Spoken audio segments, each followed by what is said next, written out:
The roster may be set, but behind the scenes the real chess game is only just beginning. Quiet moves are being made that could shape the depth and future of the team in ways casual fans might overlook. Hidden talents, surprising cuts, and unexpected additions are creating a storyline that deserves a closer look. And some of these decisions might leave you questioning what the coaching staff really has planned for the season ahead. But first, click the like button and, if possible, write in the comments, "Rise up." Now, come with me and keep me well informed. Carlos Washington Jr. has officially signed with the Falcons practice squad, marking the 6th edition in what appears to be an evolving roster strategy by the front office. His signing came just moments before the latest update, reinforcing the fluid nature of this phase in the offseason. Washington, a name not often in the spotlight, represents the kind of calculated depth building that General Manager Terry Fontenot and head coach Raheem Morris are focusing on. This move comes as no surprise given the ongoing need for stability in the running back room, particularly as the regular season loans and depth becomes a critical commodity.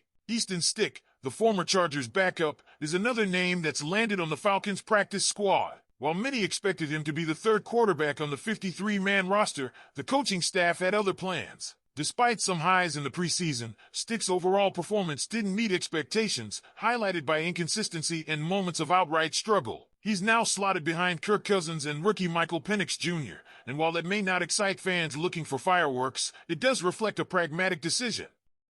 Stick is there for insurance, nothing more, and his veteran presence could still serve a purpose behind the scenes. Then there's Nick Nash, the undrafted free agent out of San Diego State who was, for a brief moment, a fan favorite. His flashes against the Cowboys offered a glimmer of hope, albeit a faint one, in what was otherwise a forgettable offensive outing. His performance was enough to earn a spot on the practice squad, though not strong enough to edge out others for a place on the final 53-man roster.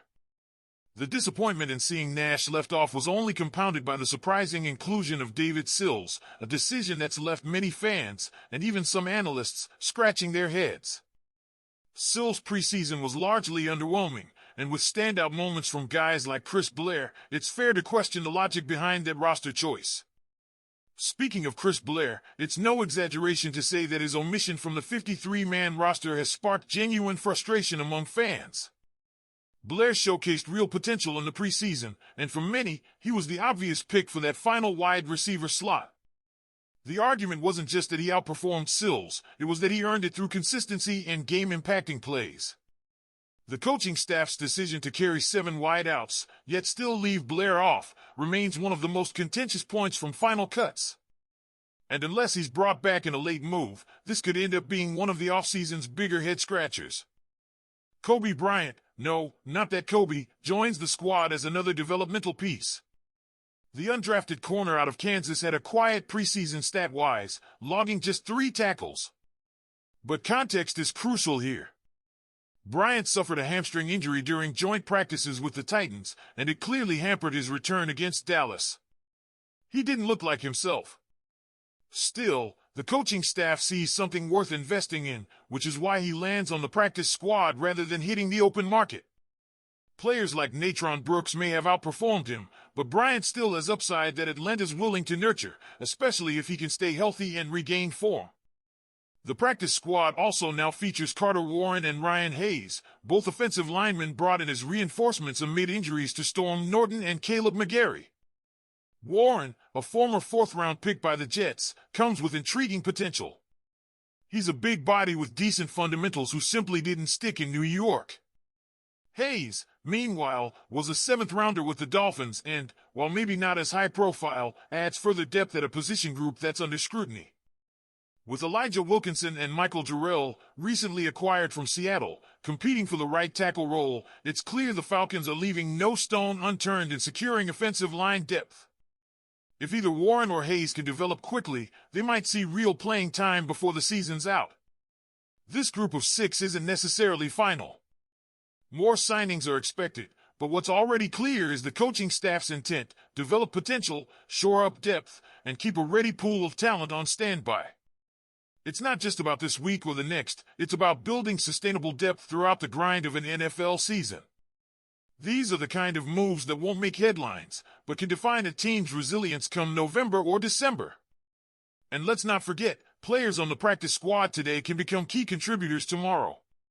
Just ask anyone who's watched the Falcons long enough to see unsung names become pivotal pieces.